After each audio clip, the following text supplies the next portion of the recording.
And Naomi had a relation of her husband, a man of wealth, of the family of Elimelech. And his name was Boaz.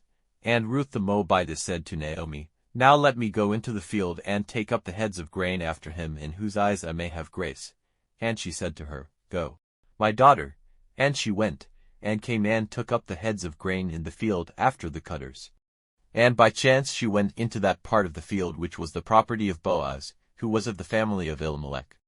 And Boaz came from Bethlehem, and said to the grain cutters, The Lord be with you.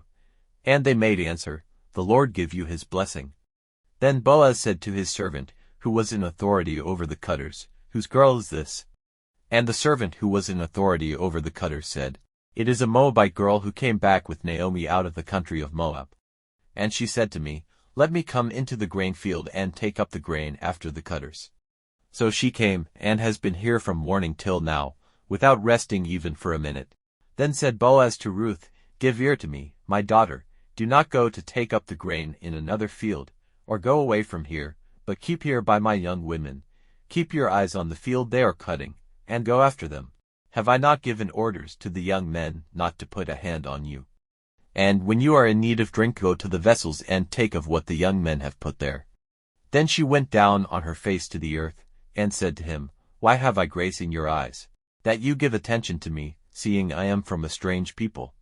And Boaz answering said to her, I have had news of everything you have done for your mother-in-law after the death of your husband. How you went away from your father and mother and the land of your birth, and came to a people who are strange to you.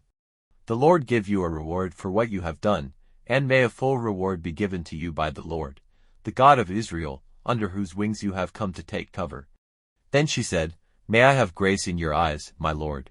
For you have given me comfort, and you have said kind words to your servant, though I am not like one of your servants. And at mealtime Boaz said to her, Come here, and take some of the bread, and put your bit into the wine. And she took her seat among the grain cutters, and he gave her dry grain, and she took it, and there was more than enough for her meal. And when she got ready to take up the grain, Boaz gave his young men orders, saying, Let her take it even from among the cut grain, and say nothing to her, and let some heads of grain be pulled out of what has been corded up, and dropped for her to take, and let no sharp word be said to her. So she went on getting together the heads of grain till evening. And after crushing out the seed it came to about an ephah of grain. And she took it up and went into the town. And she let her mother-in-law see what she had got, and after taking enough for herself she gave her the rest. And her mother-in-law said to her, Where did you take up the grain today, and where were you working? May a blessing be on him who gave such attention to you. And she gave her mother-in-law an account of where she had been working, and said, The name of the man with whom I was working today is Boaz. And Naomi said to her daughter-in-law, May the blessing of the Lord, who has at all times been kind to the living and to the dead, be on him. And Naomi said to her, The man is of our family, one of our near relations.